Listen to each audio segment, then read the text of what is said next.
briefly, I will just talk about it. First, we have to realize that the concept of R2P, it's used when there is it's evidence that a state cannot protect its citizens. It can happen into a framework. The first framework can be, for instance, if a state has called to the international community that I'm helpless, I need you to come and assist, to come and help, then it is now subject to the international body to look and do. There's a political dimension to it. But straight to your question with regards to the aspect of the food security, right? That was what you asked. As an example, yes. Yes, an example of food security. Yes, I think the concept should be utilized when the state has cried for assistance. For instance, I did the research in the Netherlands. I was there in December last year.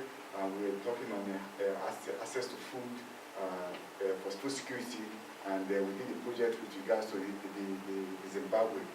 Now, what the group came out to find out is that we realized that there's a part called the Utilising district in Zimbabwe that is affected by drought. Now, the government of Zimbabwe has called for international support for it to come to its rescue, to come and help in assisting the Utilising community for the food security in that region. Now, this is an element of how the principle of generic ecosystems can be utilized in order to call for support. So, though there are some little bit of political fractions or all of that, so but the fact remains that the state has the right to call for international support, and when it calls for international support, then they must be responsible to act on that. Now, it is only when the state or the government has refused to call for international support, or is suppressing the people, or the state is not willing to allow international community to come and rescue the civilian population, that is when the use of force can be utilized in order to achieve the R2P. But usually, R2P gives openness for both the states to first act. Now, when the state refuses to act, then the international community will act. I hope you get it. No, I got your Yes. So, in the aspect of welfare, yes, the R2P can be used to ensure food security, to ensure food and nutrition safety. Like I did ethnographic research while we were talking then. I was in Nigeria. 3 weeks ago, I was in the field talking about there's a part of Nigeria, it's called Benue State, that was affected with this, what we call the Fulani herdsmen conflict. It's been affected in Benue. So the Fulani, who are the pastoralists, has been ravaging these people, and it has led to conflict. Now, the people are displaced. Most of these people are displaced, and the Fulanis who are in the bush are occupying their lands. Now, the state in question, the Nigerian government has refused to act. They have refused to act. They have refused to declare those Fulanis herdsmen as terrorists in order to address this issue, which has led to the death of over 1,000 Benue citizens. Now, it is only when this kind of act continues to persist and the people call for international support, that is when the international community should now act and to check what the duty. Their role here will now be for them to check and ensure that there is no gross violation of human rights, because there are ingredients for the R2P to become operation. One, there must be cases of ethnic cleansing, there must be cases of genocide, there must be cases of war crime. Now, if you can find one of these ingredients there, and we discover that there have not been a conscious attempt by the state or by the state itself to first address this issue, because every state has their responsibility. But if the state has failed, then the international community will now intervene. So, and we saw this in the case of Benin, as the UN responded timely to provide humanitarian aid for displaced persons, which from the interview I conducted, the UN came up to provide international aid and assistance to relieve at least the IDPs, though the problems of the Fulani herdsmen crisis is still present. So that is just part of the result I got working with my NGO in Nigeria. But still the concept is still open for academic discussion. So, any more questions?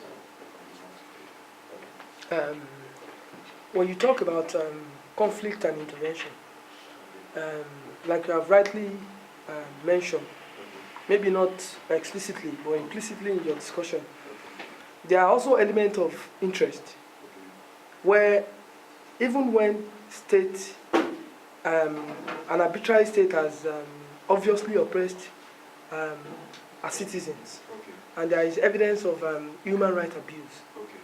There are instances where the United Nations or everybody that is responsible to intervene, who has the responsibility to protect, you understand, after a failed state, sometimes there are issues of interest from the international community to even intervene, because, and in situations like that, what are the circumstances of, or other options of intervention, where the interest of the international community does not coincide with coming to the rescue of those that are displaced or that are in need of such help? Because we have seen a quite number of issues like that. I can mention about 2 or 3 at this point. For example, look at what's happening in Myanmar. Where is this place? Do you understand?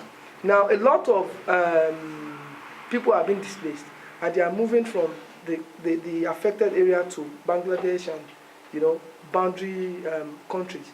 In the last, I think 2 weeks ago, there was a UN General Assembly in New York, and the Bangladesh Prime Minister was discussing the issue with the President of the United States, who supposedly should be like the #1 citizen of the world. But this man kept a deaf ear to it. Do you understand what I'm saying? So this is a question of interest. And I know that if America does not intensify effort in intervention, definitely I'm sure the UN would not. Do you understand what I'm saying? Yes, yes. So in the case of a conflicting interest or a non-interest in issues like that, what are the other alternatives to conflict resolution of international magnitude? Yeah, that's a very brilliant question, and I really appreciate that the question is coming at a time where the discourse is very important. Now, what I think, because in the other section of my paper, I was talking about the aspect of utilizing dialogue and diplomacy, which I will go straight to on it. Yes, we are. It's evident, it's clear that there is politics of interest. So we can see about a proper intervention to come up in, or a responsibility to act, as it's clear, no doubt about that. But first, the regional bodies has a role to play in this. We cannot just particularly focus mainly on the UN. Like for instance, we have in West Africa now, we have the West Africa, which is ECOWAS, West African Economic Commission of West African States, Economic Commission of West African States, East African, we also have SADC, Southern African Economic Commission, all of that, and even different parts of the world. So these leaders or this organization, these regional bodies, can have a role to play apart from possibly looking forward to the United Nations, for instance, as the last 2. Now, the last 2 years, UN can be the last 2, but they can also have a role to play by engaging the conflicting country, or if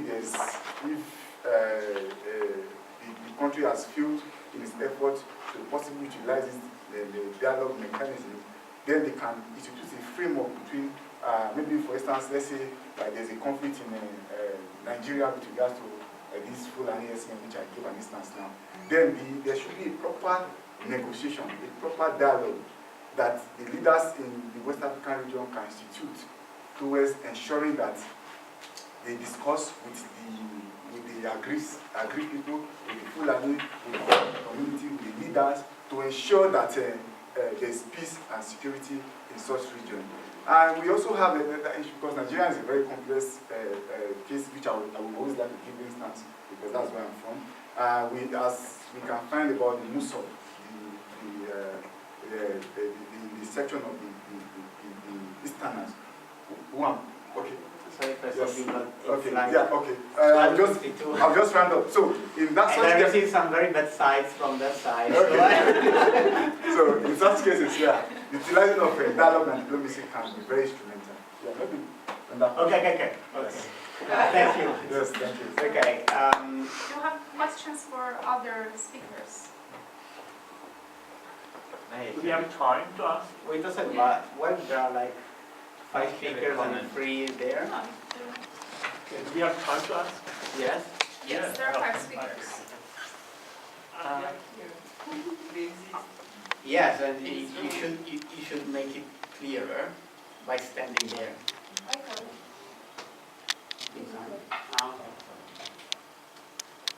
Okay. I would like to ask you 2 questions. Actually, I'm not a lawyer or something, so I have no idea about my general words that may be implied in different terms. But I would like to ask a question, and I would like to ask different speakers, just help me with the answers, but please help us with the yes or no questions. I have 2 questions. First of all, do you think that today's international law is that power to come up with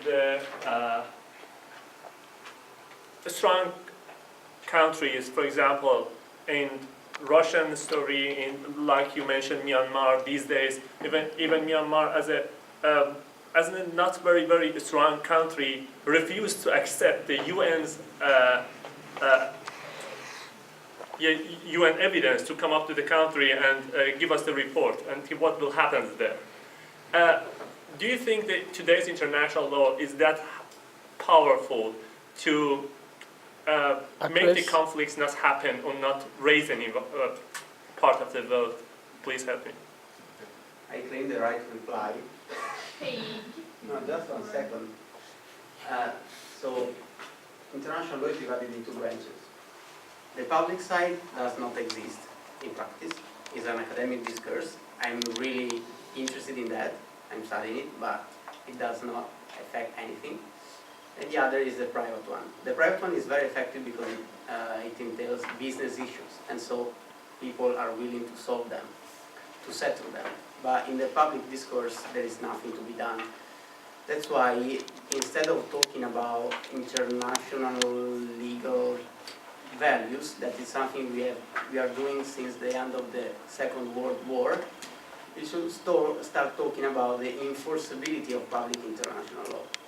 If you look at public international law, the only sub-branches that actually work are those that are tangled with private issues or that are somehow commercial. For example, international law of the sea is quite working. There is an international tribunal dedicated to those issues, and it's quite able to make decisions that then are enforced in a good time. But if you look, for example, in international humanitarian law, international human rights issues and things like that, it practically does not exist. It exists only when there is a political willingness to enforce the decisions that are made by decision-making bodies. If you look at Israel and Palestine, it's the best example possible, right? They are there since the 1948 and even before, and they are still there. There have been more than, I don't want to say a number, but dozens of resolutions, nothing happened there. Sorry for my cynicism, but it's informed cynicism, and it's not general. There are things that work, where they are where they are closer to commercial ties and to business areas. Then there is something that can work, not in the other areas, unfortunately. Yeah. Sorry, but I really had to say that because. Yes, I think.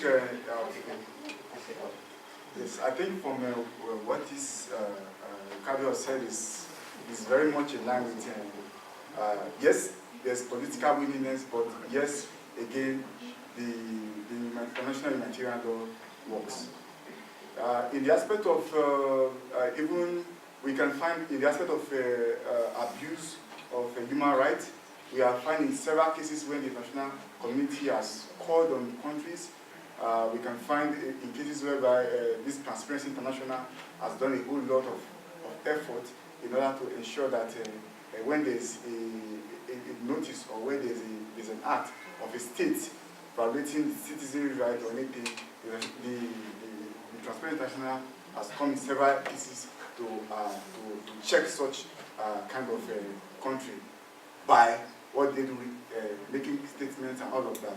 Yes, it works, but there are laws, international humanitarian laws. Yes, there are laws that protect people, and there are laws that are present, but the implementation or the enforceability of such laws will be what is lacking, what is not very, very much effective.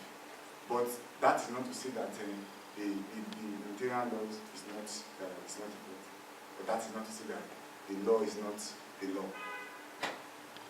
Yeah, but someone else can give a... I also agree with Ricardo that international public law, like it's a theoretical doctrine, and every country could execute it or not execute it. It depends on the decision of this country. Really, now it's international public law. To my personal mind, it's not like an official legal opinion. It's like a law of power. If Russia, China, USA, EU, and other great players would recommend some countries to do something, they should do. But if not recommend, so we could see the beginning of the Ukrainian situation, the Crimea, not the Donbass, the Myanmar situation, etc., etc., and permanent situation in the different parts of the world. So I think, yes, theoretically it's very good, but everybody wants money, wants power, and it's the main law in our public sphere. Sorry, but it's not a legal point. Personal view. Just to clarify, I didn't want to say that international public, first of all, international public law and public international law are two different concepts. So the order of words always matter. Public international law is not that it does not exist. It exists and it is used very effectively by political power. So some branches of international law are more independent from the power, because they are more commercial. And so there are many private stakeholders that push a lot to make this kind of public international law effective. When private stakeholders are less powerful, so for example in humanitarian issues, the issues are left to the political will. So public international law has to gain enforceability overall, not in the sense that some decisions are not effective. The point is exactly in that word, some. When there is political will, any decision is enforced in a couple of years, especially within the European Union, because it's still the best system in this sense, protection of human rights. But when there is no political will, public international law is like it does not exist. That's what I meant. Sorry, on that point, thank you for the clarification, because I was going to say that I agree to disagree with the earlier statement, but now that you provided with clarification, so that obviously makes more sense. Yes, it can be effective. It's been used and has been used in the past in the case of Iraq, in the case of Afghanistan. You know, we've seen the Security Council do some work, and if they really want to do it. But then also it's very politically driven, so but you've already answered all of that. So. Just to add something, setting aside the political will as political interests of superpowers, when it comes to the interests and they are superpower and have the power, then international law works. Yeah. Then when it comes to with countries or failed state, international work. And you know, it's interesting because if you look at trends of enforceability of public international law, you can expect that it's increasing. In reality, it's decreasing because there is multilateral governance. Let me explain. When major powers were clear, so in the Cold War world, basically the decisions were that left to them, that deciding was a simpler process. Today, when you have to make compromises with lots of powers, and powers that are emerging, and that previously practically were non-existent about international legal discourses, enforceability of public international law, exactly because it's dependent in some branches by political will, is decreasing because you have to find political compromises within an higher number of actors on the international scene. So the question generally can be, is multilateral governance and an increased number of regional actors emerging on the global scene a positive factor for the enforceability of public international law? I leave the question open, but I think I clarified what is my idea about that. I just want to mention the second question, which is related to the first one. Is there any guarantee for the international law that you mentioned, for example, for in Iranian case, after 4 years of negotiations with the Western countries of Iran, we come up with a nuclear agreement with European Parliament with 5+1, with including USA. And after the president of the Obama has been over, we come up with a new president, but new president has a problem with it. So, is there any guarantee for the international talks? Because what would be an international guarantee for any talks would be happen around the world? Just imagine right now with the problem of the North Korea. If we come up with the international talks, what would be the guarantee that would be happening next year? All right, before you answer, I have to formally say that the panel has finished, and I want to tell anyone who wants to stay and continue the Why conversation. don't you have to go? So it's not that we have to stay. I will just reply to this and then we have to go anyway. Okay, we have to go. Anyone who wants to go, feel free to go now, because we cannot force you to stay. I think everybody must. So, thank you for having wearing your sunglasses. No, just briefly, it's very stupid and simple, but an international agreement can be broken just if you break it. What I mean? I mean that renegotiating the nuclear deal with Iran would be that difficult and that long that basically any US president will engage with it. If they are serious in their concerns and they want to turn those concerns into practice, that I really don't think so, they have to break it, and they have to break it before Iran. That's why Rouhani, while answering at the UN General Assembly after Trump, said a very, very smart thing, and basically is 3 times more prepared than Trump, unfortunately. And Rouhani said basically, well, Trump can say whatever he wants. The problem here is that we will not be the first to break it. So if he takes the responsibility to break it, well done, but it will be incredibly difficult then. Do you have time? Can I add something or no?